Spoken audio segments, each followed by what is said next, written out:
and welcome to Traveling with Luigi. In this episode, my wife and I are sightseeing in Athens, Greece. Let us get started with the Acropolis. The Acropolis of Athens is located around 34 minutes from the international airport.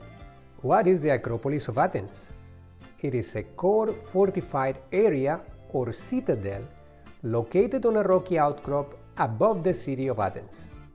It contains the remains of several ancient buildings of great architectural and historical significance, the most famous being the one you see here, the Parthenon, a temple dedicated to the goddess Athena. In the 6th century, it was used as a Christian church, and in the 15th century as a mosque. Since 1975, multiple restoration projects have taken place, down to this day.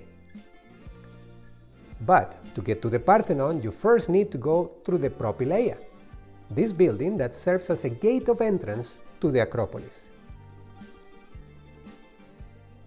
This is the view from the other side. To the left in the front, we find the Pinacothek.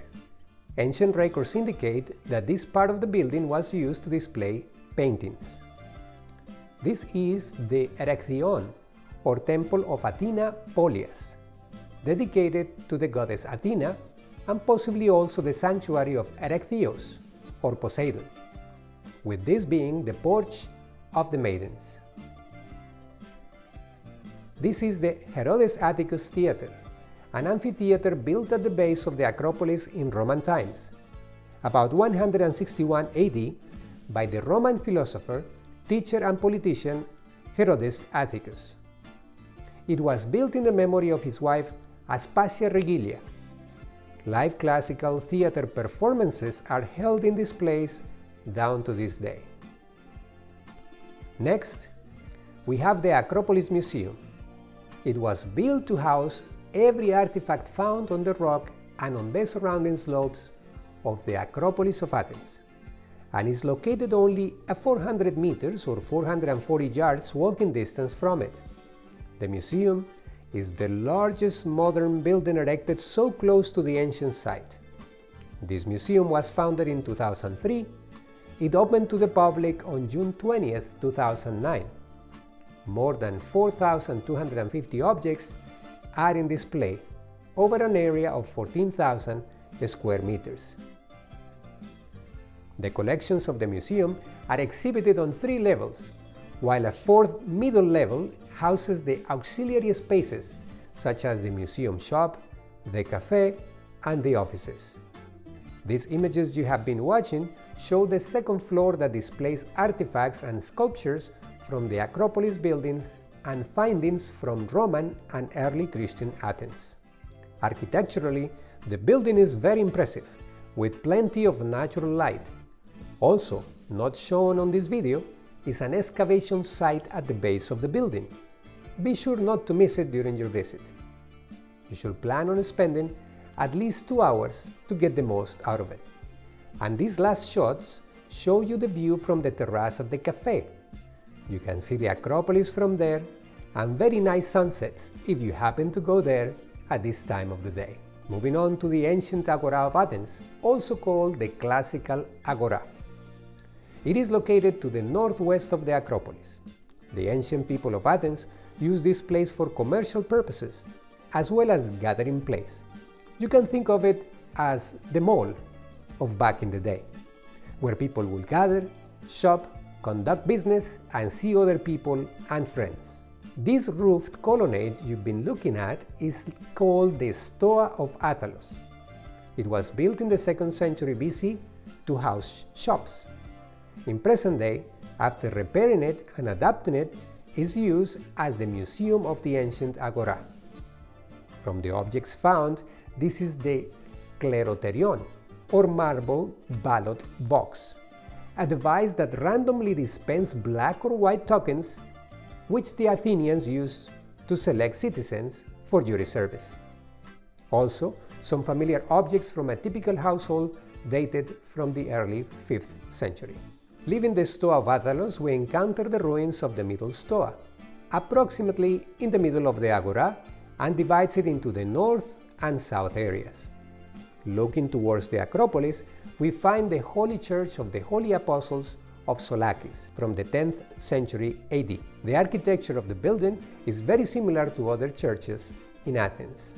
In the distance you can see the temple of Hephaestus, located at the northwest side of the Agora of Athens, on top of the Agoraios Kolonos hill. While we walk you to it, let me tell you that it is a well-preserved temple dedicated to Hephaestus, who in mythology is the son of Zeus and Hera. He was supposed to be the blacksmith of the gods, making all their weapons. The building remains standing largely intact today, most likely because it was used for different purposes through time. For example, in the 7th century until 1834, it served as the Greek Orthodox Church of St. George Akamathis. Note that you are not able to walk inside, just around it. Nevertheless, it is a perfect place to take pictures, although in a busy day you might have to wait for your turn to do so. Keep in mind that towards the end of the day will be the best light and your shots will come out looking so much better. This temple was our favorite in the entire Agora. Visiting the Agora of Athens is definitely recommended. You will have the feeling that you have traveled through time, to ancient times, where so many stories of normal people like you and me have happened. As you descend from the Kolonos hill, you will encounter more ruins, part of statues, columns, and the like. You should allow for a good 2 hours to visit this site and get the most out of your time. Join us now as we take a look at Emu and its surroundings, a place to shop and dine. Emu Street is seen back in the distance on this shot. This water fountain is in front of the old royal palace that houses the parliament. There is a subway station nearby, so it is always busy with people and of course tourists taking pictures. Let us show you the vibes as we walk down Emu Street. You will find plenty of brands to shop for, but also the more informal kiosks to have a snack or a drink. Street performers are common, some singing, some dancing. Let us take a look.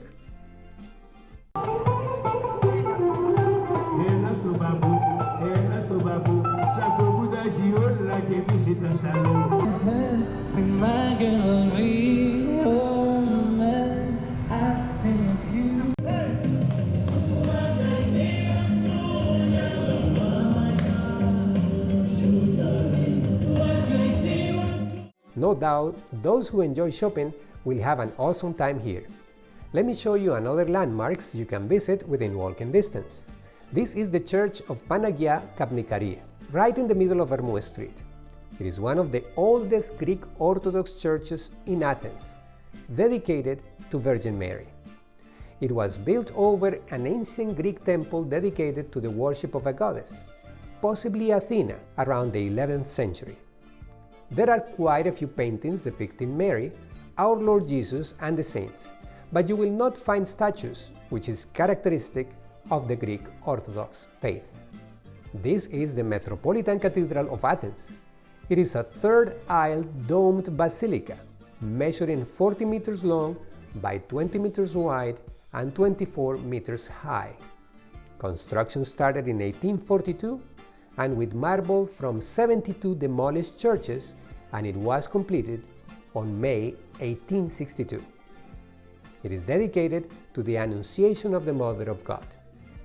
Right next to it, you can see the Church of St. Eleftherios, constructed anywhere between the 9th and the 13th centuries. Last, we want to take you to the Syntagma Square, located in front of the old royal palace that houses the parliament.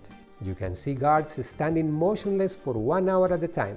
The outfits show resemblance to a skirt and fluffy slippers. Here you can see the tomb of the unknown soldier, a war memorial dedicated to Greek soldiers killed during the war. It was built from 1930 to 1932. Every Sunday at 11 a.m. you can watch the official ceremony of changing of the guards with the official dresses. Let us just watch.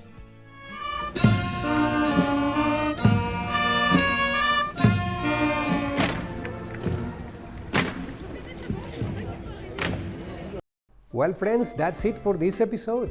We enjoyed our visit to Athens very much, and particularly the sites we featured in this episode, and we are sure that you will too. Thank you so much for watching until the next time, and as I usually say, happy travels!